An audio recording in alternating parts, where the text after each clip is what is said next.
ఏమండి పేరెంట్స్, ముఖ్యంగా ఈ మా అబ్బాయి బంగారం, మా అమ్మాయి అమాయకురాలు అనుకునే వాళ్ళందరూ ఒక్క నిమిషం ఇటు వినండి. ఇప్పుడు బయట రాజకీయాలు, మెయిన్ స్ట్రీమ్ మీడియా సర్కస్ ఎలా ఉన్నా చట్టం దగ్గరికి వచ్చేసరికి సీన్ సితార్ అయిపోతుంది. గమనిస్తున్నారు కదా. ఇప్పుడు రీసెంట్ ఎగ్జాంపుల్స్ చూస్తున్నారు కదా. కేంద్ర మంత్రి కొడుకైనా సామాన్యుడైనా సరే పోక్సో చట్టం ముందు అందరూ సమానమే.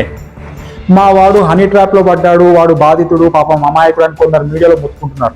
అరే బాబు, అది హనీ ట్రాప్ అయినా, వాటర్ ట్యాప్ అయినా, లైక్ మరియ గాలి ట్యాప్ అయినా అమ్మాయికి 18 ఏళ్ళు నిండలేదా అయితే అది క్లియర్ కట్గా అత్యాచారం, రేప్ కిందికే వస్తుంది. అది POCSO case fix.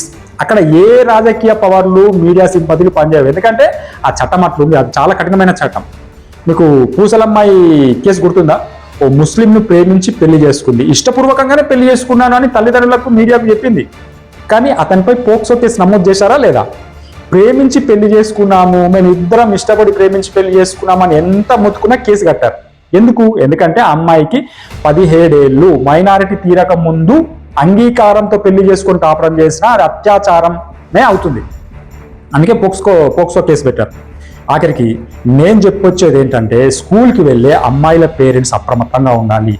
Just friends అండి అని మీ పిల్లలు చెప్తుంటే లైట్ తీసుకోవద్దు. టీనేజ్ ఆకర్షణల్లో పడి వాళ్ళు అడుగు తడబడితే అటు అబ్బాయి జీవితం జైలు పాలు, ఇటు అమ్మాయి జీవితం రోడ్డు పాలు. 17 ఏళ్ల అమ్మాయికి అంగీకారం తెలిపే మెచ్యూరిటీ లేదని చట్టం చెప్తోంది. కాబట్టి ఆమె ఒప్పుకుంది కదా అనే వాదన కోర్టులో చెల్లదు.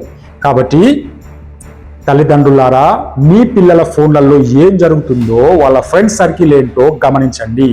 ప్రేమ పేరుతోనో, ఆకర్షణ పేరుతోనో మైనర్లతో ఆటలాడితే చట్టం బూట్లు అరిగిపోయేలా కొడుతుంది. రాజకీయ నాయకుల కొడుకులకే దిక్కు లేనప్పుడు మనమెంత జాగ్రత్త. పోక్సో అంటే కోర్ట్ సినిమా కాదు. ఏ సినిమా అయినా హ్యాపీ ఎండింగ్ ఉంటుంది, కానీ జీవితం అలా కాదు. ఒక్కసారి కోర్టు మెట్లు ఎక్కితే లాయర్లు సెక్షన్లతోని బట్టలు చింపి బజార్లో నిలబెడతారు. గుర్తుంచుకోమల్లా.